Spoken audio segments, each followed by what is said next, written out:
Hello everyone! I'm back with yet another recap and review of Quantum Leap 2022. To try and keep this video shorter, I'm gonna dive right into things. This is Season 1, Episode 4, entitled A Decent Proposal. Ben leaps into a bar called Whiskey Agaga in West Hollywood in 1981.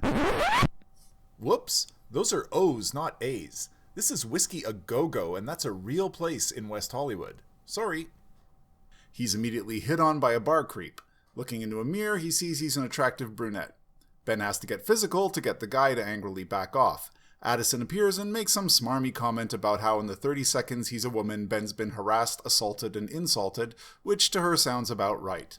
She then makes a wisecrack that since Ben is occupying the body of a woman, that he is now missing his penis. With respect to Ben's experiences as a woman in this episode, aside from a comment in this scene about wearing clothes where he doesn't normally wear clothes, Ben seems to be otherwise unencumbered by having to play the role of a woman. In contrast, when Sam first leapt into a woman, he had to struggle with putting on makeup, wearing heels, all the things you'd expect a man to struggle with.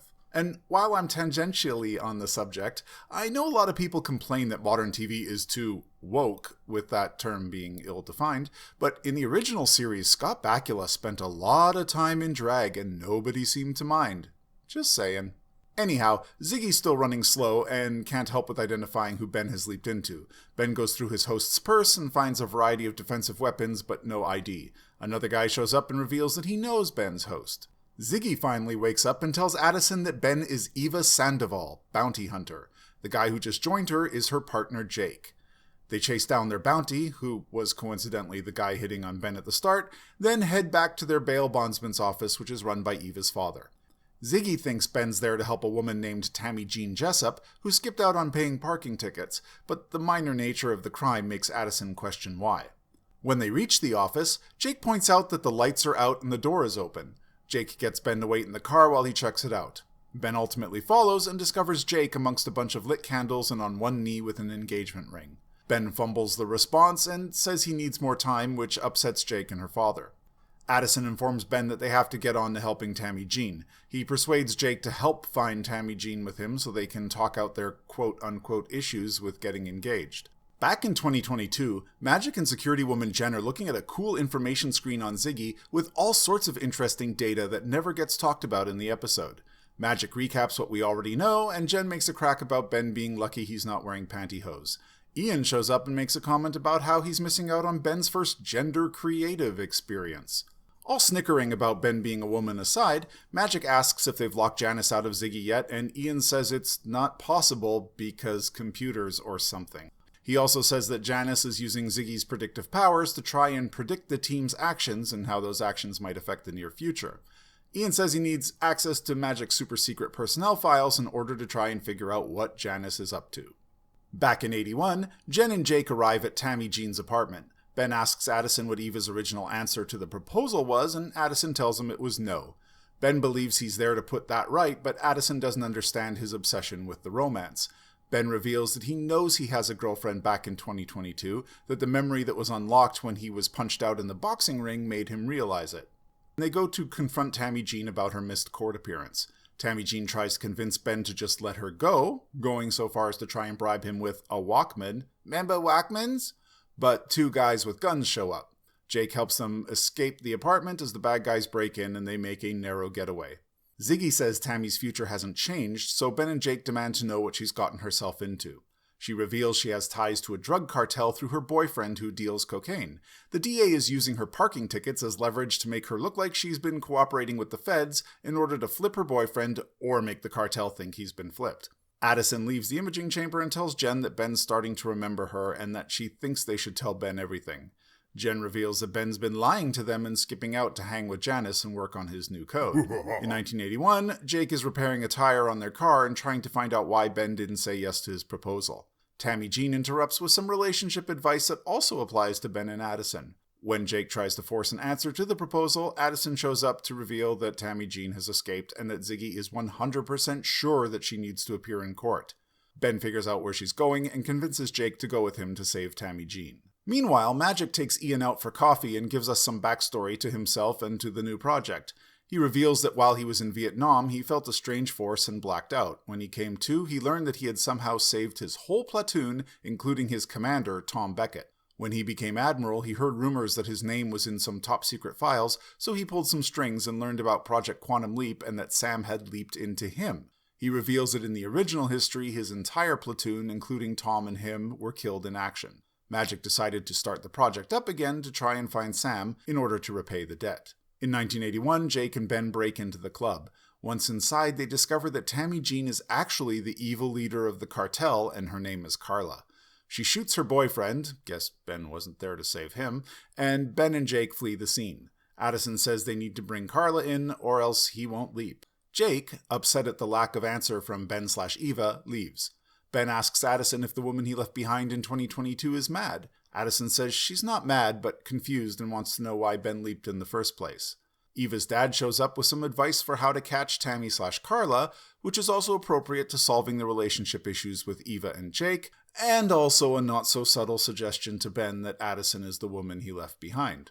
Ben goes to Union Station to catch Carla. Jake shows up unexpectedly saying Eva's dad called him. They patch up their relationship a bit and then set out to bring Carla to justice. Jake runs interference on Carla's goons by alerting some officers to the goons. In response, Carla captures Jake and holds him hostage. Ben uses the taser in Eva's purse to shoot the metal case Carla is holding, causing her to drop it, which makes money mysteriously fly upwards and fall down on her. In the confusion, Jake is able to subdue her. She also puts her hand behind her back before he gets the cuffs out because she's just the most obliging of cartel leaders, I guess. Addison gives Ben the happily ever after. While talking, Addison says something that triggers memories in Ben, and he realizes that Addison is the woman he loves. Before anything more can be said, Ben leaps into an older Hispanic fellow in a remarkably clean town in the Old West. So that's the episode. What did I think of all this? They seem to have spent more time in 1981 than in 2022 this episode, which I think is better for the stories of the people Ben leaps into. The 81 storyline was okay, though the whole female victim is actually the criminal mastermind trope has been overplayed in the last 20 years of television. The lack of Ben having to deal with being a woman, other than 20 seconds of aggressive flirting at the start, was kind of a missed opportunity for this episode. There's only the shallowest of social and gender commentaries, and even in 1981, Ben's female counterpart is a strong, kick-ass bounty-hunting woman. He doesn't have to play homemaker or secretary or weather girl or any of the stereotypical female experiences of that decade. I would reiterate that Ian would make a much more interesting holographic companion, especially in this episode. Now that Addison is revealed to be the woman Ben loves, how is he going to be able to effectively pretend to be the people he leaps into, especially when they're in romantic relationships? Speaking of romance, this is 2022. Guys kissing on TV is old hat. It seems to be almost weird that they avoided any sort of romantic contact between Jake and Ben/Eva aside from a peck on the forehead. I pretty much expected Jake to kiss Ben romantically at some point, but they didn't. Why not? Who would care? Is NBC Universal worried about the backlash they got 30 years ago for having Sam deal with the topic of homosexuality in a leap? Now, up until this point, every time Ben leaps, the scene cuts away, normally to 2022, once the screen goes white during the leap sequence. Then, after some other scene, we'd switch to that zooming out of Ben's eyes camera trick. But this time we get the full sequence without interruption, but the back half is still the eye zoom thing. It just feels so lazy. At least Addison had a few more hologram moments than usual in this episode. We're now 4 episodes in, and there are some questions that have kind of been gnawing at me, and I'm worried the show isn't going to resolve them. What force is driving Ben? Is it just the pre-programmed path in Ziggy? When he leaps, is the accelerator doing something in the future to leap him to his destination? Or was that path worked out based on things he'd have to change? It's really not clear. Magic says he dreamed of Sam's face after Sam leaped into him, but never knew who he was. How could he have ever seen Sam's face? Maybe because he was in the waiting room looking at a reflection that was not his own? Why did they drop that concept for the series? We haven't seen the 2022 waiting room yet, and you think it would have been mentioned by now. Having the Leapy in the waiting room is how the original Quantum Leap team in the 90s would locate Sam, because they'd have someone there to ask what the date was and what their name was, etc. Being able to see the Leapy freak out or try to come to grips with the situation would make for interesting episodes. The few times we saw them in the original series, it was always interesting. So, if there's no waiting room, what happens to the people Ben leaps into? Why doesn't Ziggy speak? In 1999, Ziggy had a voice interface and spoke with the voice of series co-producer Deborah Pratt. Ziggy was considered a major scientific breakthrough in the 90s, and it'd be weird that they would have silenced her. When I saw Deborah Pratt was attached to the new series, I was looking forward to hearing Ziggy on a regular basis. I hope they bring her back. Why are they so cheap on the hologram effects? Special effects seem fancier and more affordable than ever before in history, yet a lot of these effects are just so poor quality. It doesn't make sense. Are they ever going to mention Sam's final leap where he met the Al/God bartender character who knew who Sam was and told him the missions would get harder? Actor Bruce McGill is still alive and acting, so we should get him in there to either answer some questions or add more mystery to the nature of leaping. And finally, why is Project Quantum Leap headquartered in Los Angeles? The original nuclear-powered facility was located deep underground in New Mexico, which makes sense when you're developing a top-secret nuclear-powered time machine.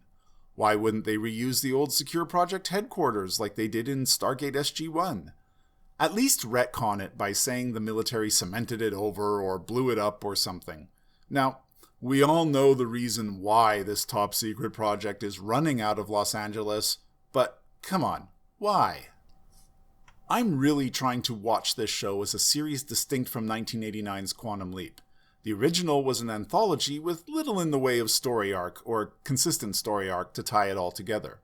This show has all but abandoned the anthology aspect and are really focused on the conspiracy/mystery storyline that is behind Ben's decision to leap. I'm trying to judge it on those merits because otherwise I'll never like the show. It's never going to be the Quantum Leap of my childhood, and it's never going to revisit the periods of my childhood in a way that will provide the nostalgia that Quantum Leap did for previous generations. I just hope it gets better and they're going somewhere with this conspiracy stuff. Anyhow, that's my recap and review of this episode. I endeavored to read all comments, so please comment away. Please like, subscribe, and share, and for those who stuck through to the end, thank you so much for watching. I hope to have a big announcement in the next video. Take care of each other, and as always, I'll see you in the future.